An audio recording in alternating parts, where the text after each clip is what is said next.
Hello everyone and welcome back to the channel, and first of all I want to get this off right off the bat is thank you all for the overwhelming support for my old spoiler review that I uploaded a few days ago. It has absolutely crushed and has now become my #1 most viewed video on the channel, which is amazing. Thank you guys so much, and thank you guys for all the new subscribers from that, and welcome to a new video. Today we're going to be talking about Fear Streets Part 2 and Part 3. I already did a full spoiler review for Part 1 back when that one first came out, but I never got around to doing Part 2 and Part 3 because I just got too busy.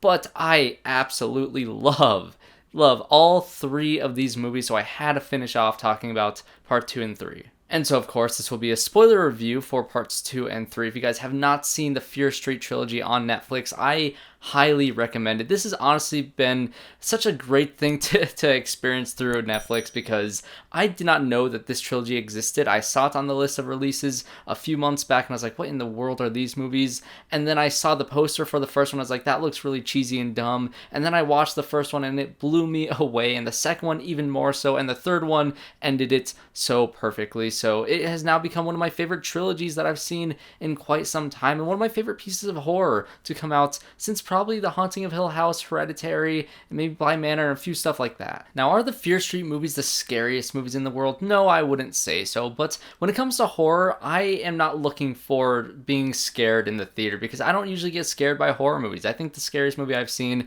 is probably Hereditary, not because like, oh, it made me jump or whatever, but it was so psychological and so just intense and so just like disturbing, and that movie was like the peak of horror for me. And Fear Street hits a very different chord because it's not necessarily scary. The first one is very much a jump scare movie, and it has a lot of loud noises that I wasn't the biggest fan of if you watch my video on that one, but the overall story and the thread that it pulls you on and the mystery behind, you know, the shady side and sunny side and this witch, Sarah Fier, and all these different mysteries presented throughout the first movie, and how the second movie is kind of standalone on its own, being a great like 70s slasher movie, and then the third one bringing everything back together. It is such a unique story, and not only is it a unique story to tell, and is it a really fun horror series, a fun slasher series to watch, but it also has a lot to say, especially when it comes to the third Fear Street movie. But before I get into all the reveals of the third one, let's talk about Fear Street Part 2, 1978. This one takes place in a camp, a summer camp, where all the shady side and sunny side, you know, kids go to this place and they all have a great time. They have competitions and the shady side teams always lose and sunny side always wins. And it's supposed to be a fun adventure for the Berman sisters, Cindy and Ziggy. And these two sisters are the main characters of this story, which, as you saw by the end of the first one, you know, the characters DEENA and her brother went to Ziggy, the older Ziggy, to figure out what in the world is going on. So we flash back to see what happened at this summer camp where so many people died. They call it the massacre at Camp Nightwing, and you get to see the relationship between these two, which is very separated because, you know, their dad left their family, and the mom, because of that, went into drinking and is struggling to get money and struggling to have a job, and just all the curse of shady side is severely affecting this family. And Cindy's way around this is essentially pretend that it's not happening, to pretend to be a sunny sider, to pretend to be all perfect and to have no issues, to date this one perfect boyfriend and to have a perfect life, and to ignore all the terrible things that are happening in her life. As for Ziggy, she's taking the opposite way. She knows that her family is cursed. She's dealing with all these things and she can't be bothered with it. She's being bullied by other students from Sunnyside, and she's being bullied from other people and being made fun of and being like, really, like, she's being tortured at the beginning of this movie. She's being burned and lit on fire and being called a witch and all these terrible names. And so she's getting the runt of all this terrible behavior of the Sunnysiders towards these Shady Siders. But the mystery of this movie really was them discovering the backstory behind the legend of you know, Sarah Fier and all these different things. You know, you have Alice and you have Cindy go off with their boyfriends to discover, you know, going through the book of the nurse that she had that described all these things, the legend of Sarah Fier, and they go into the caverns and they see all these things, all the names written on the walls, and they see the boyfriend's name is on the wall, and they get to discover the curse has basically been put upon this boyfriend character of Cindy's, and he starts killing everybody with the axe. He was the axe murderer from the first movie, and this is where this movie just goes off, because the first like maybe 30 minutes, the first act of this movie really does a great job at setting up the characters and the relationships between all these different characters. And that's what makes this movie work so well, is that relationship, especially between the two sisters. And once you get introduced to this guy as the axe wielding murderer, this crazed, just insanely physical threats to everybody, it gets bonkers insane. The kills in this movie are extremely entertaining and extremely gory and everything I wanted from a slasher series. And every single kill in this movie is to the peak of the bread slicer kill in the first movie. Every single thing. When that one guy gets decapitated, when they're trying to pull up the sister and her friend from the outhouse, that scene was incredible. And I think what these movies do really well is subverting expectations, because the first one, some characters died at the end of that movie that I really was not expecting to die whatsoever. And you have this movie, which is killing characters off left and right. And by the end of it, to see the intensity of what happens to these two sisters by the end of the movie is insane. Alice and Cindy are able to make up because, Alice believes that Cindy had essentially the same thing that the sister had, was that Cindy had become this preppy person, this person that was kind of trying to escape from Shady Side, and Alice was essentially left behind from her, and she had to deal with all the things that she had gone through, her cutting her wrists and all these different problems that she had with her family life, and with her boyfriend, the first person that she ever loved was murdered by her boyfriend, and all this different drama, and they're being able to mend that relationship, and then her being immediately murdered after this amazing monologue of her wanting to take down the Shady Side curse and all these different things, and the two sisters run off to the tree because they found the hand of Sarah Fier, and they believe that if they reunite the hand with the body, then all will be good, all will end, and the curse will be over. And of course, once they get to the hanging tree and they dig up the grave, there's a stone that says Sarah Fier will live forever, or something to that extent. And this is where the movie once again subverts all expectations, because at the beginning of the movie, you're told that Cindy is killed. You're told that this is, at the very beginning of the movie, that this is how my sister, like a week later, my sister died after we got to the camp. And so you know that she's going to die, but it doesn't make you want to root for her to survive just that much more. And the way that even Ziggy is sliced up and just stabbed over and over and over again, and these two just being brutally murdered at the same time, and the relationship that they had, and the fact that they were able to mend it by the end of the movie too, and they were able to have a heart-to-heart before all this happened, made it even more heartbreaking to see Ziggy reach out for her sister as she's slowly dying. And she does die, which is the whole crux of the first movie. They know if they die, then they're able to stop these brought back to life killers. They're stopping them from going after them, because once they die, then the curse stops trying to kill them. And so she survives the situation by a younger Nick Goode being able to revive her, to be able to, use CPR to bring her back from the dead, essentially. And the Nick Goode character becomes very interesting, because in my first video, I even mentioned that there's something off with this sheriff. I wasn't sure what's going on with him. And when you flash back to this summer camp, and you get to see that he truly did want to believe in Shady Side, or at least you're meant to believe that from this movie, and that relationship that he had. And I do truly believe that he had feelings for Ziggy in this movie, and even in the third one once we get to that. But once you get to the more reveals with his character later on, it makes this movie even more heartbreaking to see his manipulation, and to see that when you look back at the second movie, there's so many more layers to this performance and to this character and to the things that he's doing, the guilt that he feels while also trying to get and maneuver through this situation. It's very complex. That's why I love the second movie probably the most, because it is elevated after the third one. But as a movie in and of itself, this great slasher movie at a camp that has, references to Friday the 13th and Halloween and all these different slasher movie feels to it. The first one had some Scream feels to it, this one as well. And all these slasher movies basically being thrown into this one. I really do think that director Leigh Janiak really knows horror, and she really loves slasher movies, and this is the pure example of what I think one of the best slasher movies is this is a pure example of that. Basically, when this story wraps up in a little bow, Nick Goode decides not to tell the police that it was the curse, and he just said that Tommy went insane, and he lies about it, and Ziggy goes off on her own. And all fast forwarding back into 1994, and you have DEENA and her brother talking to Ziggy, all grown up now, and she believes that there's no way to end this curse. But the thing is DEENA and her brother found the body of Sarah Fier in the first movie, and she found the hand in the second movie, and so now they know where both of those things are. So it teases up perfectly for the third movie because DEENA wants to put together the hand and the body, and so she does that, and all of a sudden she is zapped to 1666, and she is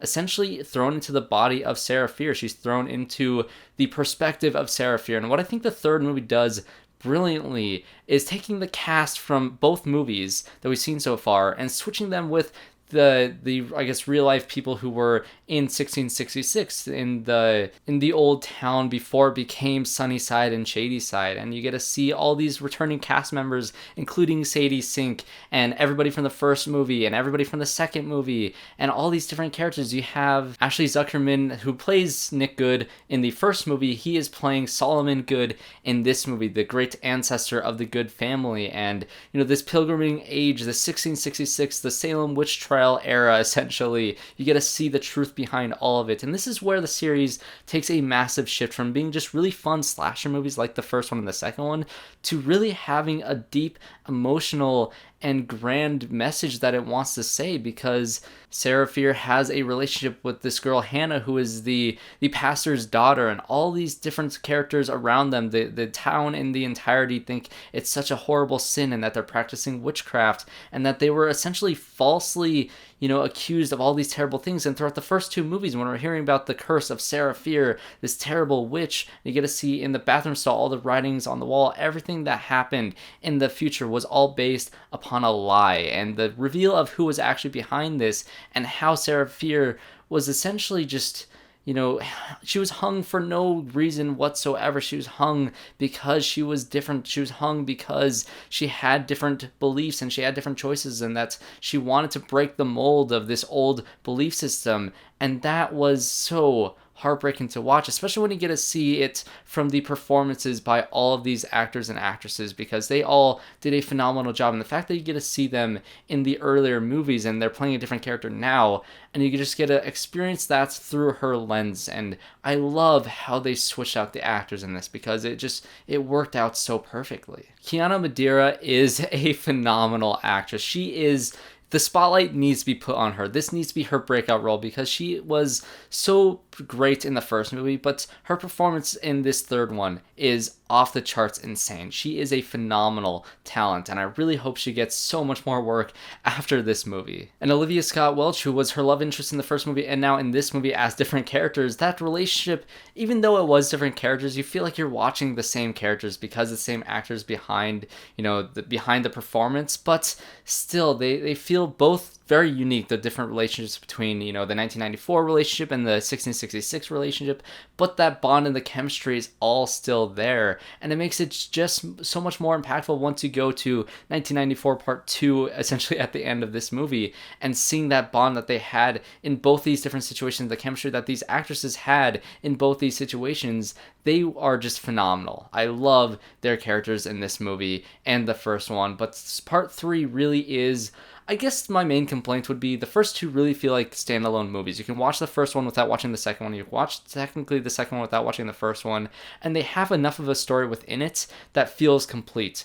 Part 3 has like the first hour and 15 minutes, that's all 1666, and that feels completely, unique on its own, but then the last 40 minutes goes back to 1994, and although I love the conclusion of that, you can't say that this full movie works on its own. But that being said, this could have either been like a 6-episode miniseries on Netflix, or it could have been 3 movies into a trilogy, and I think they made the best choice that they could have made by putting it in this fashion. But getting back to Solomon Goode and all the atrocities that he pulled off throughout the movie, because, you really don't know the motivation behind Sheriff Goode in the first movie, and then you see him as a younger person in the second movie, and you think, okay, maybe this guy's alright, and you get to see that same actor from the first movie portray Solomon Goode in this movie, and it has that same sort of feel of the second one where, oh, I think this guy's pretty good. You have, Sarah Fier's, only trusting him to have, she's basically confessing to him constantly. You want to root for them because you think that he's a good guy, and that reveal once she goes into the house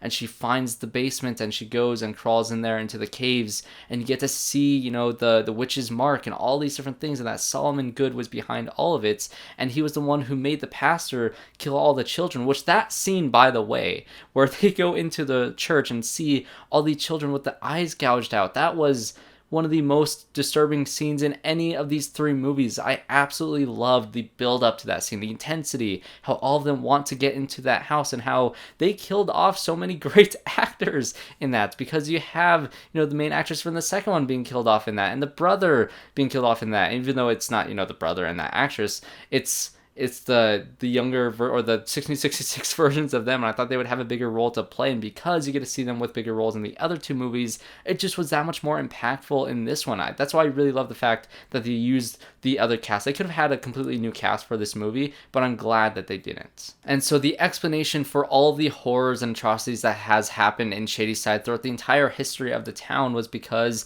the Goodes essentially sold their souls to the devil to make, other people pay. Sacrifices need to be made for them to have a great life, and for them to have a perfect life, and for them to be, put on pedestals and become sheriff and to become the mayor of the town with the other good brother. And the fact that the corruptness of the people at the top were the reason why the people at the bottom in Shadyside were, that had so much bad luck, was because they were cursed because of the corruption of the people, of the rich, essentially. And that is something that I was very much not expecting. I had some suspicion that Sunnyside was behind something in this, and I was kind of confused because I was like, if Sarah Fier was one who cursed the town, why is she punishing people that seem to be very similar to her? And that was my thoughts at the beginning of part 3. I was like, why would Sarah Fier curse all these people? Because at one point she says that, oh, I'm going to be what they want me to be. I'm going to sell my soul to the devil and have him help me, because that's the only way that I think I can get out of this, is by talking to the devil himself. And so I'm thinking, okay, maybe Sarah Fier is still behind all of this, but that just didn't make sense, I guess. Thematically, it didn't make sense. And so the fact that they went with the Goode family as, the horrors behind everything, the ones behind everything, was a phenomenal idea. And the fact that it has so much impact on not only the story and the characters within the story, but it has such a great message that, these people who are shoved at the bottom just are not given the resources that they need to thrive. And that is such an important message that happens all the time in real life, and you really want things to get better. And the fact that they are able to overcome the Shadyside curse is so uplifting by the end of this movie. And the entire last 40 minutes where they're able to, use the blood in the smart ways that they learned from the first movie, and they have, the characters of the Goode and Ziggy from the second movie come into play in this one, everything came together so perfectly. And seeing Officer Goode become the full bad guy at the end of this movie was also very great, because you get to see his wonderful performance as Solomon in the beginning of 66, but then once you get back to 94, you get to see that Sheriff Goode is no better than Solomon, and he was the one that was essentially behind everything in the current time.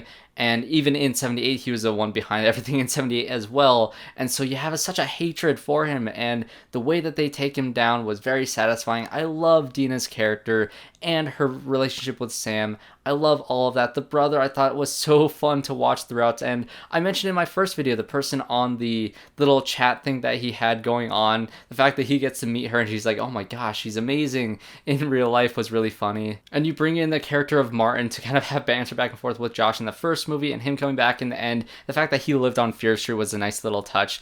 All these characters, I think, were so wonderful to watch. And that's what I loved about the first movie. I thought, yes, it's a pretty decent, slasher movie. It has some cheap jump scares and some cheap loud noises throughout the entire movie, which I wasn't a big fan of. And I was like, okay, but the characters I loved, and I wanted to see what would happen in the next 2 movies. And the second one was just such a perfect slash movie. It didn't have those flaws that I had with these scares and the loud noise. It had like one of them maybe, but it didn't have that sort of like cheap horror feel that the first movie had. So the second movie felt like the perfect slasher movie, and this movie had all the thematic elements that I wasn't expecting from this Fear Street trilogy, and it wrapped up the story in such a perfect way with these characters in such a perfect way and tease a potential of this moving forward with, somebody grabbing the witch's book at the end of this movie during the credits sequence.